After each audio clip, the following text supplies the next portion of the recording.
கல்லால செய்த ஜாடி. இந்த கச்சாடி எதுக்கு வச்சிருப்பாங்க அப்படின்னா, நம்ம கல்யாணத்துக்கு போறோம் பாத்தீங்களா, அந்த ஏசப்பா வாழ்ந்த ஊர்ல கல்யாணத்துக்கு இஸ்ரேல் தேசத்துல கல்யாணத்துக்கு போறவங்க எல்லாருமே காலை கழுவிட்டு சுத்திகரிச்சுட்டு தான் கல்யாணத்துக்கு போவாங்க. இன்னைக்கெல்லாம் நம்ம வீடுகள் அப்படி பண்றோமா? பண்றீங்களா? நம்ம எங்கெங்க விளையாட போறோம், எங்கெங்க சுத்துறோம், எங்கெங்கயோ போய் கிரிக்கெட் விளையாண்டுட்டு, கிட்டி விளையாண்டுட்டு, புட் விளையாண்டுட்டு நேரா வீட்டுக்குள்ள போய் நம்ம வாழை கவலை போயிட்டு இருக்கோம். எத்தனை பேர் அப்படி போறீங்க?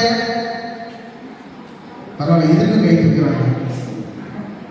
அப்ப நம்ம எல்லாம் என்ன பண்ணணும்? காலை கழுவிட்டு நம்மளை சுத்திகரிச்சுட்டு நல்லா நீட்டா கழுவிட்டு தான் வீட்டுக்குள்ள போகணும். ஓகேவா? இதே மாதிரிதான் அந்த காலை கழுவிட்டு நேரா கல்யாணத்துக்கு போவாங்க. அப்படி போற அந்த கச்சாடியில போய் தண்ணி சொல்றப்ப வேலைக்காரங்களே குழம்புறாங்க. டிரான்ஸ்ஃபர்ஸ் தானே தீர்த்துச்சுன்னு சொன்னோம், இவர் என்ன கச்சாடியில தண்ணி நிரப்ப சொல்றாரு? ஆல்ரெடி கச்சாடி எதுக்கு யூஸ் பண்றது?